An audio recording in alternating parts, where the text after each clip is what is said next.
Par ailleurs, je ne vois pas pourquoi il faudrait dissoudre et revoter, puisqu'il y a déjà eu une dissolution et il y a déjà eu un résultat qui a mis le Rassemblement national en tête. Pourquoi on voudrait recommencer après, en termes de voix, entendons-nous bien.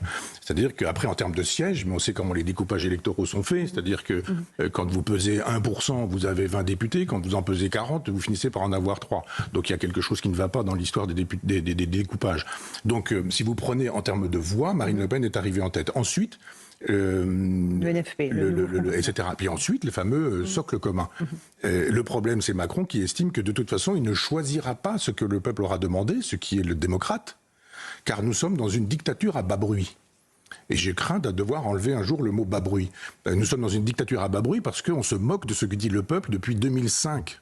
Et à chaque fois que Emmanuel Macron a perdu des élections, il a fait comme s'il les avait gagnées. Je renvoie à toutes les élections, les législatives, celles qui sont issues des dissolutions, les européennes qu'il a perdues à chaque fois. Il a gagné 2 fois au présidentiel, dans les configurations que nous savons, qui consistent à pousser Marine Le Pen le plus loin possible pour qu'elle soit au second tour. Une fois qu'elle est au second tour, à la nazifier, à la fasciser. Ça ne s'appelle pas de la démocratie, ça n'est pas du débat. Si Madame Le Pen est fasciste et nazie, qu'on le dise, qu'on le montre, et qu'on la mette en prison, et que on fasse un vrai procès, etc. etc. Si c'est la même chose avec Jean-Luc Mélenchon qui est sorti de l'arc républicain, qu'on en fasse la démonstration, qu'on le prouve et qu'on le fasse dignement et sereinement.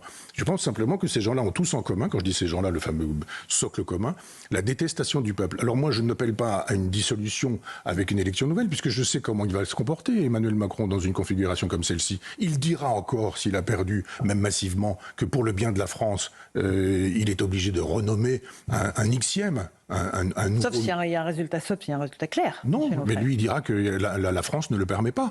Et quand on nous dit élément de langage, que j'entends sur tous les plateaux, il voulait, avec la dissolution, que le Rassemblement national arrive en tête et qu'il puisse être dans une logique de cohabitation, de sorte qu'il aurait pu, comme ça, partir en disant vous avez vu, etc., etc. Mais c'est faux. Il avait la possibilité, après, c'est un élément de langage que je ne comprends pas, sauf peut-être une bêtise ou un jugement à courte vue. Mais il lui suffisait dans ces cas-là de dire mais vous avez voté majoritairement en voix pour Marine Le Pen, je mets donc Jordan Bardella, etc. Il ne l'a pas voulu. Tous ces gens-là ne veulent pas des peuples. Ils ne veulent pas ils détestent Trump pour cette raison-là.